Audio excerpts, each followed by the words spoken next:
Welcome to episode number 20 of Aussies taking over the NBA. I've got Andy with me here today. Ahoy, hoy. It's Monday, the 30th of July. It is the dog days of winter in Australia and the end of summer. Summer league's been and gone. Not much is happening in terms of NBA, but we do have some news to bring you on a few things like Mitch Creek and Jonah Bolden. 4-year deal. But first of all, of course, Kind of come into that reactionary phase for the handouts of the punishments for the Aussies and the Filipino team. Talk about that. But But first of all, shout-outs. Aussies taking over the NBA. Like, share, subscribe. We're on YouTube. Thanks to everyone who's listening. There's been a few people listening, so we thank you for that. And just a reminder to like and subscribe and share and tell everyone about the podcast and get us out there. And, we really appreciate those that are listening to us. And, yeah, it's good. It is good. Make sure you do that. So firstly, I'm back. I was sick for a week and that sucked. Flu. Yeah, I remember on the last one when you got sick that I was sort of touting my 3-year run of not being sick. It came to an abrupt end. A horrible abrupt end. Yeah, it was brutal. I wasn't quite blood flu like you had. Yeah, that was terrible. But it was. I got a bit sick, so that's why it's taken a little bit longer for us to get onto this podcast. First of all, Mitch Creek, he signed a deal with the Nets, and that's pretty big. That's the first summer league sort of signing in terms of Aussies. Indeed. So this is a training camp contract, with the potential to pop into a 2-way contract. Yeah. Either him staying with the Nets in the NBA or going to the G League. Yeah. So I think it's called an Exhibit 10 clause. Like I was trying to look it up and find some information on this. They don't use it all that often. I think the Nets roster itself is quite large anyway. I think they've got 16 players, not including their 2-way contracts. I was looking it up. Okay, so they've got to cut that to 15, don't they?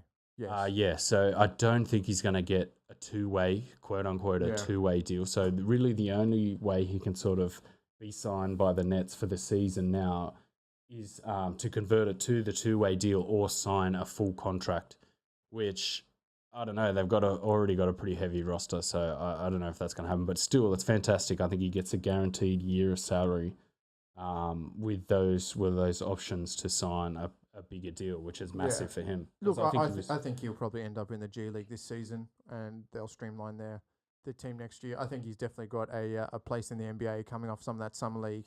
Yeah. He plays well in the process, which is good. Well, he did pretty well in the summer league. By most accounts, even some of the US journalists were saying he was a bit of a surprise packet, that he played really well, showed a lot of fight, showed a lot of heart, very smart. Not a great finisher around the rim, but at the same time, he did well to sort of showcase that ability and sort of fit in with the Dallas system. Yeah, and he defended the well. He's a big sort of guy, so very sort of top heavy, which is good for, for an NBA body. It's good to, be a bit top heavy and have that sort of size. So hopefully he can make something happen from this deal. The Nets are kind of still in that phase of tanking, and I think they'll be eternally tanking, to be honest with you. Well, there doesn't seem to be a central build point. I think they're just offloading players. Yeah. And they're really not picking up great picks, and I don't know where they're ever going to be, if they're ever going to be a prospect. Definitely not in the next 2 years. I don't see anything coming out of the next 2 years. No, it's probably going to be a Philly like 5 years. I don't think they're a big market team that has the sort of pull to like flip their tanking into something really quickly. They just don't really it's really going to be a long process. I mean, even Philly, what was that? Nearly 5 years, I think. It was 4 years. Of They had the pieces. They just had the injuries. I think Yeah. the pieces fall. Embiid and Simmons don't get injured. Maybe the year before they make the playoff runs. So I think all in all for Mitch Creek, it's great for him because he gets a chance at least in training to show what he can do.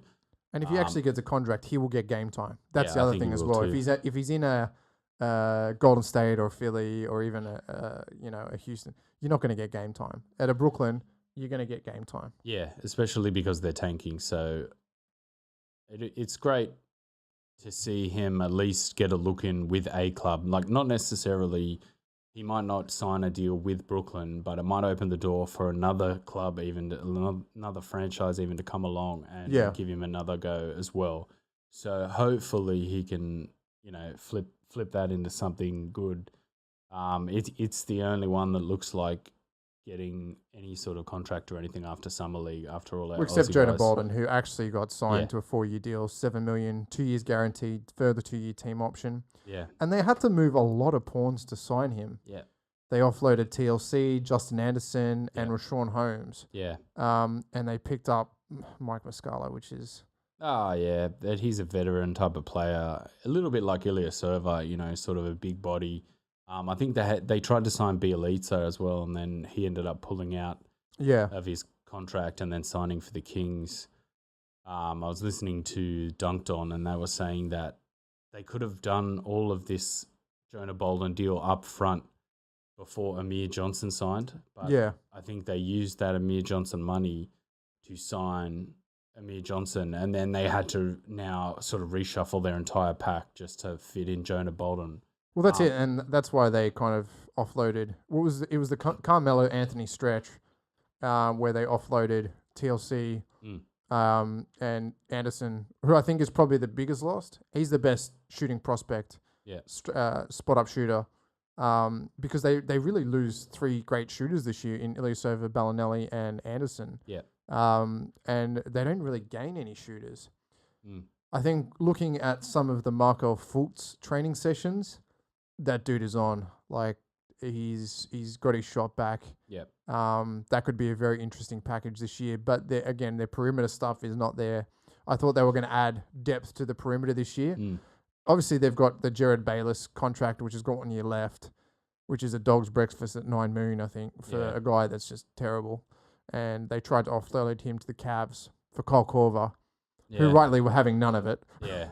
That'd be a good trade, though. Anyway. Oh, yeah, it would have been a great trade for Philly. The Cavs would have lost out. I don't think they're that stupid. Yeah. So back to Bolden. It's a massive investment shown by Brett Brown, like a huge... he's got belief. He's got a lot of belief that this guy can be the Antetokounmpo of Philadelphia. Well, it's showing that he wants to spend some time developing him as a player, having him on the roster and actually utilizing his abilities as opposed to, draft and stash or, stashing him in the G League. Like, it sounds like Brett Brown really wanted to move some pieces to make sure he was on the roster. Yeah. Because I think they gave him a bit of a verbal agreement, like, we want to... He knew coming into that Summer League he was getting signed by Philly. Yeah. And he didn't have a great showing in the Summer League. But I think that aside, maybe that was, some pressure or whatever, but he knew coming in he was going to get signed. I just didn't think they were going to move those pieces to sign a player once they'd signed Amir Johnson. Because Amir Johnson is a solid defender. He's a very good defender. He's got no scoring ability. He plays good backup minutes for Embiid, but I see Bolden being that backup power forward, taking minutes off Saric. Now that TLC Anderson and Rashawn Holmes are gone. So... Well, he can space the floor and shoot as well, which is important. Losing Ilyasova, they probably lose that extra player who has the ability to shoot from outside and space the floor and make sure that, Amir Johnson can defend the paint while they've got another guy stretching the floor. Yeah. So, but again, it's still a huge investment into another Aussie. Oh, yeah. When you really think about the grand scheme of what Philly's doing, they've really sort of, a $7 million contract, 2 years plus 2 team option is a huge endorsement into an Aussie, which is great for us. It's great for Jonah Bolden. It's belief in young talent. That's what it is. Yeah, and that's great for Brett Brown as well, because him showing that kind of sort of like the investment into a player who definitely still has to develop. Like, I mean, we didn't think he had a great summer league, but that doesn't mean he can't bring something to that Philadelphia team that he didn't showcase at summer league. He's obviously got more talent than that summer league showed, which is still a massive sort of thing for Brett Brown to say, right, we're going to move all these pieces, we're going to make sure we sign you, and hopefully they're going to utilize him and utilize his abilities. Yeah, and again, 10th Aussie in the league to sign as of that. Mitch Creek, number 11. Yeah. In saying that, flip side though, probably not great news for Milwaukee fans in Delhi. They're looking to stretch Delhi's contract and potentially move him on this year. Although I don't know at this late stage that will happen, but I don't know if he's going to get a lot of game time. Under the new coach at the Bucks. Yeah, Coach Budenholzer. He runs a lot of sort of more sophisticated screening action, and his guys handle the ball a little bit more and dribble a little bit more. So I don't know whether they're going to use him as a guy that runs the second bench unit, or whether he's going to play a backup, quote unquote, backup role to their entire system. Like, I don't know if they're going to do that. They've got obviously Bledsoe, who's going to run the first unit, and then whether they put the ball in Antetokounmpo's hand as well, like Giannis, I don't know. But we'll have to wait and see what happens. We'll do a little bit of research and we'll have a look into that. Yeah, we're kind of still early in the off-season piece, and he's still recovering from that calf injury too. So look, the second game he played against the Philippines, and we'll get into that in a minute. He played well. I mean, he set up in the very short amount of period. They were just hammering them, and a lot of that was Dellavedova. It was his floor spacing. It was his cutting. I think he just needs to get fit again and have some games. Boomers fitness is not NBA fitness, and pacing yourself for a season is different. For him to come back at the end of that season last year and play for a few games in the playoffs, he looked not too bad. Like, he still looked a little bit short of fitness. And his shot was off. Yeah, and even working sort of towards those Boomers games, he still looked short of fitness still too. So he still got the big sort of, training camp push, and then he can show what he can do at the start of the season. But we'll have to wait and see what happens for him. But yeah, do you want to move on to that? We can move on to the bans and FIBA's ruling, which happened a couple of weeks ago. I remember at the time we were like, "What the hell's going on?" But now that I've, it's been a couple of weeks, I've just totally forgotten what it was. And but that's all right. We can start with Aussies. Chris Goulding got 1 game for standing. Yeah, for being beaten on, and nearly killed. Headlocked, chairs thrown. We're going to give you a game for just for taking the punishment. Yeah. Fucking ridiculous. Thon Maker got 3 games for a pony action where he jumped on someone and threw the lowest kick you'd ever had. Didn't throw a punch, mind you. Didn't hit anyone. 3 games. Dan Kicker got 5. I probably would have think that they could have given him a bit more, but and Basketball Australia was fined for unsportsmanlike behaviour when no other player got involved in the incident. So it's we'll go down the Philippines. Let's go to the Philippines. Well, I just remember being really upset at the time and thinking, this is ridiculous. I'm so outraged, blah, blah, blah. And now that I've been sick and I've totally forgotten it, then I'm just like, I suppose, some of that, like, I'm glad everyone's moving on and we've just got to move on for this. You move on, but let's be a little bit outraged for a minute. So, Abueva, he got 6 games. Pogo got 5 games. Cruz got 5 games. Jalalan got 5 games. Terrence Romeo, 3 games. Castro William, 3 games. Blatch, 3 games. Blatch got 3 games for throwing punches. He was actually punching Kickett in the face And he got 3 games. Okay, let's continue. Assistant coach Aguilia and Wright 1 game. Their assistant coach 3 games. Their head coach 1 game, and they got fined $10,000 for inciting unsportsmanlike behaviour. And then the team got fined $250,000. They have to play the next home game behind closed doors. That is a fucking weak ban for that fucking bullshit circus. I'm sorry. It's terrible. FIBA should be ashamed of themselves. Anyone who threw a punch at that event should have got 10 games minimum. Easy. I mean, the maximum's 5 games per event, which just shows you that basketball really doesn't see things like this all too often. No. A 5-game ban for assault, is... And it was really, like, that's not hyperbole. Some of that it was really assault. was assault. It was physical assault, and you would be arrested for a fray in an Australian pub if you were to pull Chris Goulding to the floor, choke him, and then wail on him, and then expect him to get a game for sitting there. Fucking ridiculous. Well, I just remember at the time thinking it was crazy, some of those bands. But look, I don't know how move on. Yeah, I don't know how you sort of can erase what happened in an effective way. Like, some of that stuff that happened was unnecessary, uncalled for. If the players all together had a brawl, heated passion, playing for your country, it's the fact that the officials got in. The officials started punching the players. Yeah. And then instead of sitting down and think, fuck, we've done something wrong here, they started taking selfies. Yeah. I mean, the Philippines shouldn't host another FIBA World Cup qualifying game.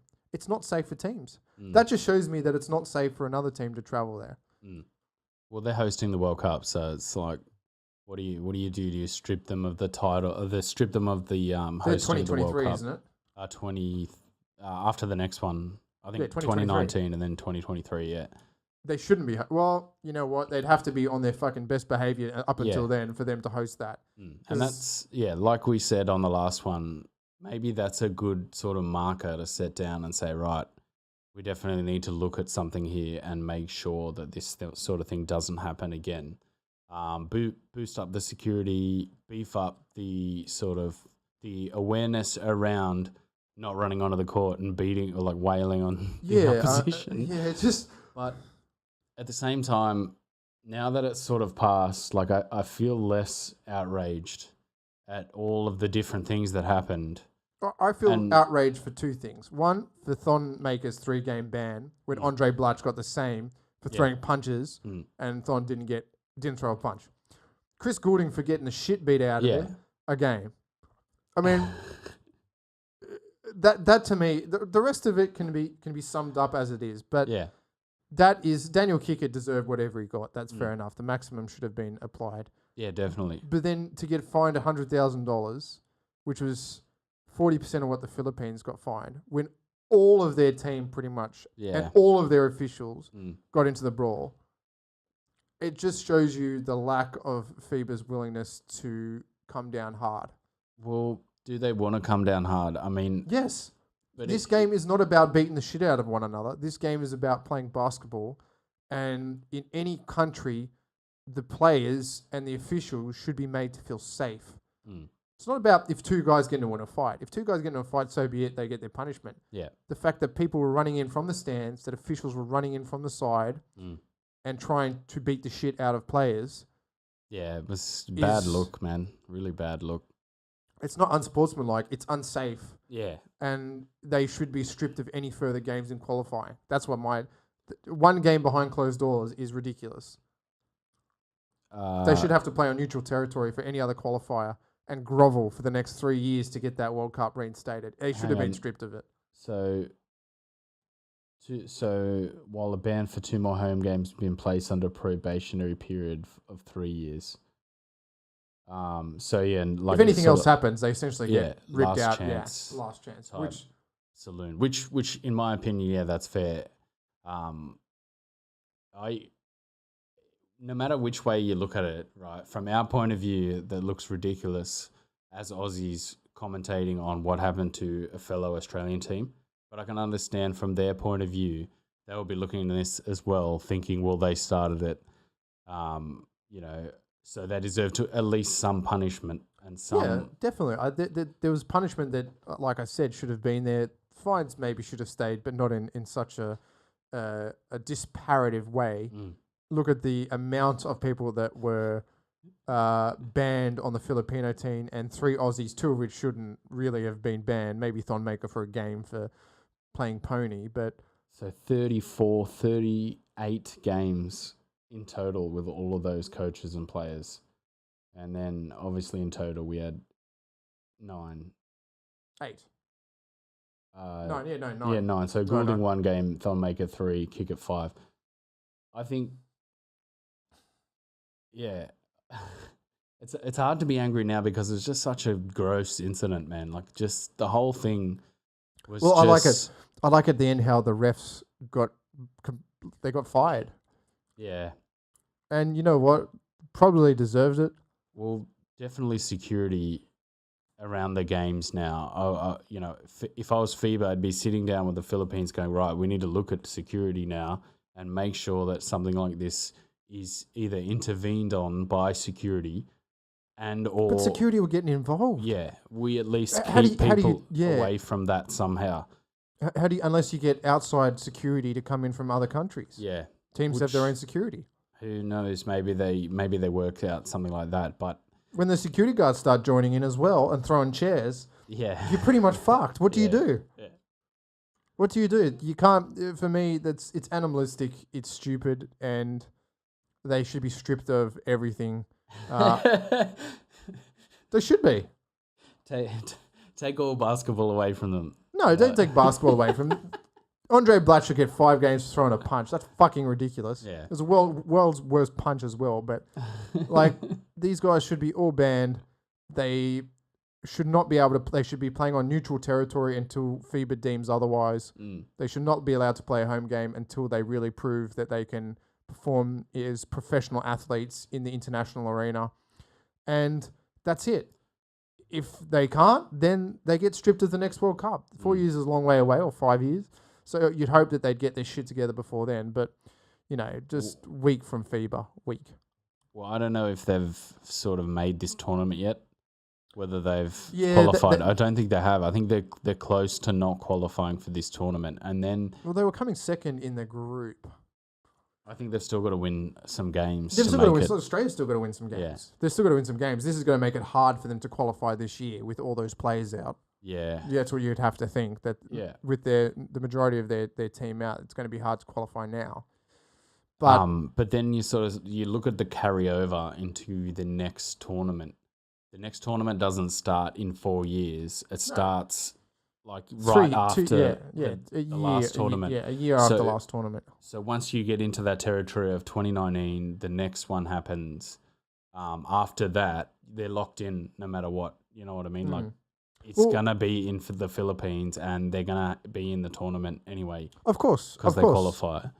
So they qualify, they qualify automatically. They wouldn't go through qualification because they qualify automatically. Yeah, they'd automatically qualify. So those punishments sort of seem even less enforced than, if it was just they had nothing to do with the next tournament. These punishments would feel very light. Yes. But at the same time, since they're pretty much locked in for the next tournament, they seem even lighter. Way, way lighter. Like they could have, smashed them for maybe halfway into that next qualifying phase. Oh, but they qualify anyway. So you know what I mean? So even that, like, you have to take into account all of that. But at the same time, like, I still feel like all of the Aussies are going to be upset. Like, this is a disgrace. You're doing Australia dirty here. But then at the same time, all the Filipinos are just going to like, this is a disgrace. You're doing the Philippines dirty here. I called up my very good Filipino friend, and he profusely apologized and said that he was very embarrassed of what happened. And I think that is a sentiment of a lot of the Filipino community, is that this shit isn't cool. And in sport, you don't want to see this.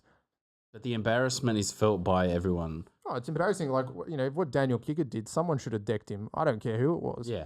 You don't do that. You don't do that. It's a dog shot, an elbow across the head. He could have fell back and hit his head and been seriously injured. A push, okay, he's Chris Goulding's gone down a bit hard and a bit easily. He's chucked a Ronaldo, which is, probably not sportsmanlike in the basketball, but, shit happens. But yeah, coming across with the elbow to the jaw is not a great look and should be dealt with appropriately. So his 5-game ban, in my opinion, could have been on par with the brunt of what the Filipino players received. Well, it was. He got the proportion. maximum. I mean, but still, it's 5 games. I mean, 3 of their guys got 5. 4 of their guys got 5 games at least. So obviously, you're not going to give him 20 games. Kick it. You're not going to kick it 20 games. No, you're not going to give him 20 games. Yeah, I still think, it's like you can't. We're not. I don't feel an example has been set. No, but we're not clean in all of this. Like if Kick It had to just grab the guy around the shoulders and it erupted from there, you can't necessarily turn around and say, well, he elbowed him and he deserved it. But because he elbowed him, it's instantly for me. It makes me just think, we kind of started it. We've just got to cop. Oh, of course. And I completely agree that is what set the whole thing off. And it's a dog shot. And you know what? Any other team would have started. But again, it's between players. My issue is as a whole, it wasn't dealt with properly by FIBA. The players, you give them 5-6 games. That's the right punishment. Maybe a little bit light compared to other sports, but international basketball isn't played that much as compared to other sports. But the fact of the matter is that officials, security guards, coaches got involved off the bench. Players came off the bench to injure the opposition. That's my issue. Yeah, and I feel like some of those Australians have more NBA experience, and in the NBA, coming off the bench is a no-no. Like they're taught straight away, do not come off the bench at all. And you'll get fined. And I feel like that sort of, with the Philippines, they don't have that NBA experience, or it's not drilled into them. Do not come off the bench. So, you got to take that into account. But I think, the framework around their security needs to be looked at. Like that's the biggest thing, is they need to look at the framework around their security in terms of protecting the players on the floor and fix that going forward, because that's going to be one of the biggest issues when they actually host it. Yeah. Is making sure that security is independent and not wailing on or encouraging people to wail on the guys on the court. So look, I don't want to be outraged anymore. I'd prefer to just move on. Like we can move on. This is a delayed reaction because Ben's been I got sick. Deathbed with the flu. But I was upset. I remember sitting there thinking, this is bullshit. Like, this is ridiculous. But now I just feel like, look, it's happened. It's been 2 weeks. We all look like idiots. Let's move on. Let's move on. But who knows, man? Like, all it takes is just one more incident. And well, hopefully for the Philippines' sake, nothing happens in the next 2 years, and they just play. And and I'm glad they didn't throw down any sanctions or lobby to the leagues to throw down any sort of domestic sanctions. It's not a domestic. It's got nothing to do. One, the NBA doesn't even play the same rules as FIBA, so they shouldn't be associated in the same breath. And domestically in Australia, it is what it is. It's an international sport. You get banned under international rules. All right, let's... that was pretty much it. So did you want to talk about the Kahwi Leonard to the Raptors trade? I did. I wanted to talk about Kahwi, a.k.a. Princess Leonard. That's his new name. Fuck me. I feel for him because he's had a bit of a falling out with his coach. But, dude, time to start acting professional. You're a highly paid, talented NBA player. You're not going to sit out a season playing for the Raptors. You're going to go play for them, and you're going to make a fucking meal of it, and you're going to give a team in the East something to talk about. The fact is that we're getting all these, rumors and whispers out of camp saying that Kahwi doesn't want to do this, Kahwi doesn't want to do that. Mate, you can't do that. Fuck, you've got fans out there. You stop being a princess and play some ball. We want to see you play ball. Yeah, I think he's going to be good on the Raptors. I do. I think he adds a depth to the Raptors in defense. It's a shame he won't ever come up against the Raptor killer LeBron. Yeah, but that move to the Raptors, so obviously it ties in with the Spurs because, you know, we're going to follow Mills this season. So we'll do more of a comprehensive look at the Spurs. But we'll go through him leaving the Spurs as well, and DeMar DeRozan coming back. But also it shakes up the East in terms of Celtics and Philly as well, because it gives that third team. Well, the Raptors don't have LeBron anymore. So obviously, by design, that Raptors team without Kawhi before that trade still would have had a huge advantage to make it a 3-team East, no matter what. But with Kawhi, obviously, there'll be a betting in period over the season and him trying to fit in. I still think maybe they're slightly sort of less further along than Philly and the Celtics. Well, they're going to be having a new coach as well. That's the other thing. Well, Nurse, I'm pretty sure Nick Nurse, I think it is, was under Dwayne Casey anyway, so I don't think they're going to change too drastically. Okay. But in terms of going to the Raptors and not to Philly or to Boston, like, to me, that's like a great palate cleanser for the NBA. Like, Kawhi, you can go to the Toronto. It's Canada. You can just stay out of the spotlight. It suits your personality of, you know, being quiet and, you know, being someone who's just a Terminator on the court. And I'm really looking forward to it. I think he's going to play really well for the Raptors. Yeah, and we want to see him. We want to see him play because he's one of the most talented NBA players. And it's a shame that, you know, he missed out last season with quadriceps tendonitis that had healed and he didn't feel ready for. So I wonder if there was more going on really behind the scenes. I think there was more going on behind the scenes. But, you know, you got to stop being a princess. It's not cool. You know, we want to see better trades. We want to see, you know, we just want to see you play. And, you know, more games against Philly and Boston. Yeah. Gives us something in the East to watch during the season, which is not, you know, Brooklyn or Atlanta. But as well as just how healthy he is, like, I wonder how healthy he really is. He's fine. Quadriceps tendonitis, he would be over it from the amount he sat out. He would be over that injury by now. It can be a chronic injury, but he would have had enough rest at the time. He was deemed medically fit by the Spurs medical team. He didn't feel he was ready. Maybe that was an emotional thing. Maybe that was things going on and feel that he was being pushed back into the fray.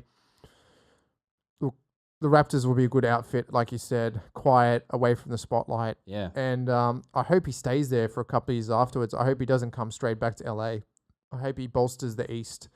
Well, it depends how much he wants to stay, how he wants to sort of play the next couple of years. I think he's got 1 year left on the deal that they traded. Yeah, he's got 1 year. And he said, or rumors have said, that he wants to go to the Clippers. That's his ultimate destination. Yep, he doesn't want to play with LeBron, Princess. I think that would be a warrior killer team. Warrior killer team. Maybe without Boogie Cousins. I think Boogie Cousins was the checkmate for the West. But LeBron and Kawhi in the same team would have been very hard to argue with. And I just don't know how, like, you're right, he's just such a diva. He's turned out to be a silent diva. And I wonder, like, I really want, you know, what I want him to do right now after they made that trade is to go, this is a good year for me. If I get back to being healthy, I'm playing with a team that's, you know, guaranteed to finish in the top seeds in the East. You know, I've got a real opportunity to just recalibrate my career, you know, cleanse my palate, you know, work on my game, get back to being fit, and then showcase exactly what I can do. Because, you want that for him, man. He's an iconic player. He's an excellent player. And, you don't want to see a guy just sit there for a year. Yeah, just to get what he wants in terms huffing of and puffing. It's very princess-like. I don't like it. Nah, well, it'll be interesting to DeMar DeRozan going to the Spurs. Like, I think that'll be an interesting development for the Spurs because he's a solid player. You know, 28 million. Even he's had a huge diva out. Like, Toronto stabbed me in the back. Well, they did. I think because 2 weeks before, he sat down with management and said, we're not going to trade you. So he's like, okay, cool. And then 2 weeks later, he gets the call, you're being traded. I think if they go into that with an open thing and saying, look, we want Kawhi and we want you to go to Spurs, maybe not so diva. That is a stab in the back. If you're told to your face, we will not trade you, and you get traded, that's a stab in the back. Yeah, but I mean, he's earning $28 million. You know, it's not like he's groveling. You can and probably scrapping. Get away with hell in Canada. That's why. Yeah, probably. They could just go to any club in the city and just live it up. That's that's why I think it's a good move for Kawhi, because he's out of the spotlight and he's a quiet guy anyway. Like, it's not like I'm LeBron James. I need the nightlife. I need to be seen and heard. You know, he just needs to play basketball, and it's the perfect environment for him. So, but we'll also go through Spurs off season, and we'll talk about DeRozan as well because of Patty Mills. I just think DeRozan, if he really, sacks up and, gets over it and just says, right, I'm just going to do what I did for the Raptors, for the Spurs, keep playing as good as I can. I think with Popovich, he can be a devastating player, mid-range, well, mid-range he's player. asked Popovich to re-sign Ginobili as a bit of a mentor for him. I think he wants to take on that kind of play style, which is good. Yeah, it's going to be stacked West, light definitely. East, and Well, I think Boston and Philly can finish 1-2. I think probably Boston's probably got the better cohesive unit at the moment. Philly's got a few more little sort of wrinkles to work out. Philly.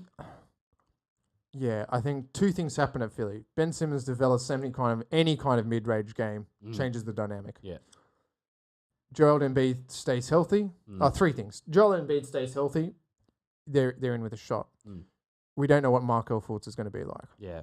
That's the thing. I was watching a documentary the other day about him, and he was by far the number one pick that year. And you had Jason Tatum, Lonzo Ball, and even LeVar Ball didn't see Lonzo going number one over Markel Fultz.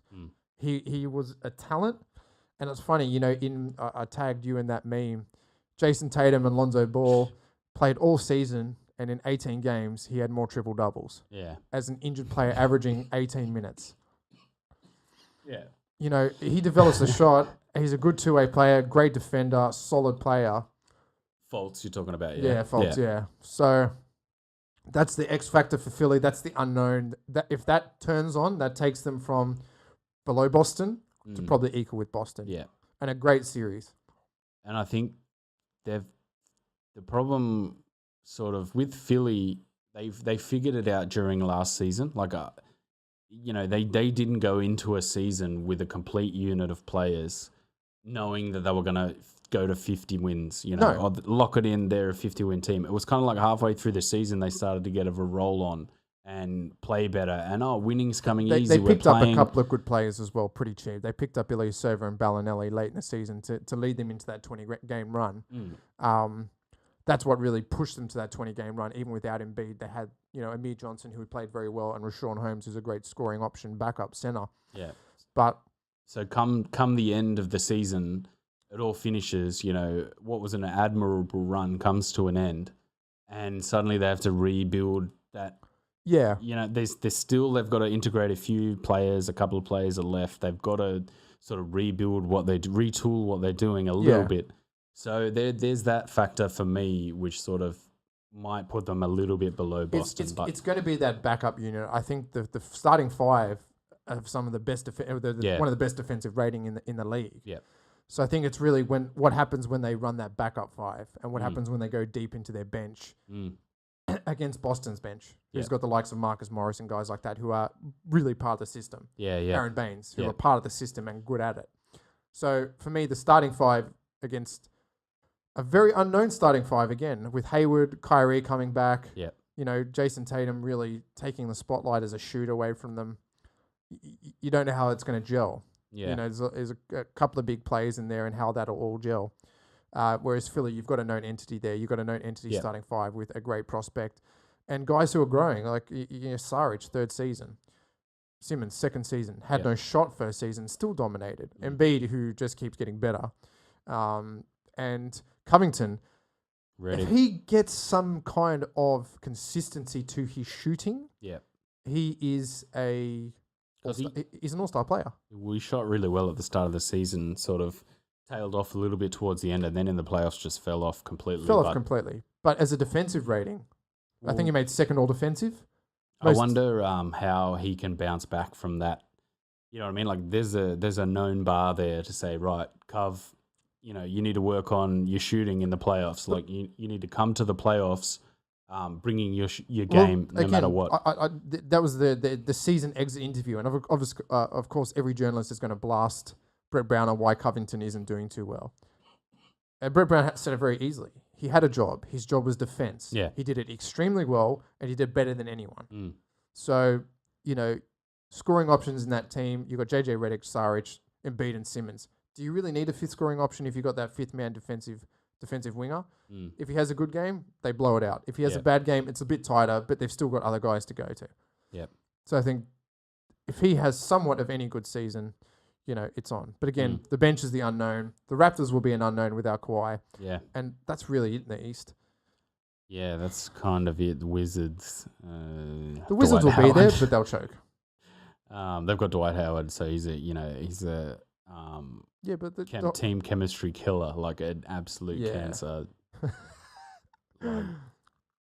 And then I can't even, you know, without LeBron James, I'm just not even picturing, like I can't even just go bang, that's the next team, bang, that's the next team. Like I can't go the next team outside the top four. I think Colin Sexton will bring it for Cleveland. I think if they start actually running a team unit and not just LeBron featuring a whole bunch of guys, they might pop into that 8th position potentially. Yeah. I really like Colin Sexton. Charlotte's got to have a good year as well. Kemba Walker is a great player. Yeah. Other than that, I don't see... Indiana, the Pacers and Oladipo having another good year. That's an unknown. It's an unknown. The East is about 4 teams and then it's a free-for-all, whereas, you know, the West is about you got 9 teams. 8 to 9 locked in easily. And then even that's going to be, you know, a bloodbath, basically. Yeah. But I think the Lakers are going to finish second. I think they're going to, like, come out and play a lot better than people think that they are. You know, obviously everyone's going to go, LeBron James, you know, his team's always going to be there. But at the same time, I think they've got enough sort of a cohesive structure to They've got some guys who can surprise. Shoot. They didn't have anyone who could shoot at the Cavs. So this is why LeBron lost. At the Cavs. Yeah, I mean, at the Lakers, you got Ingram, you know. J.R. Smith. Come on, mate. J.R. Smith. Feast or famine. A lot of famine. That dude was living in Africa. Yeah. So... yeah, and the Rockets, man, like what the hell do the Rockets do? They didn't re-sign Mbar Mute or Ariza, Capella, you know, and they just get Carmelo, and then mood killer, who's basically showed in the Jazz series. It's like may as well not even turn up. Carmelo can't defend, you know, don't just even turn up, no lateral type of thing. Yeah. So, and he's not coming off the bench. He said that already.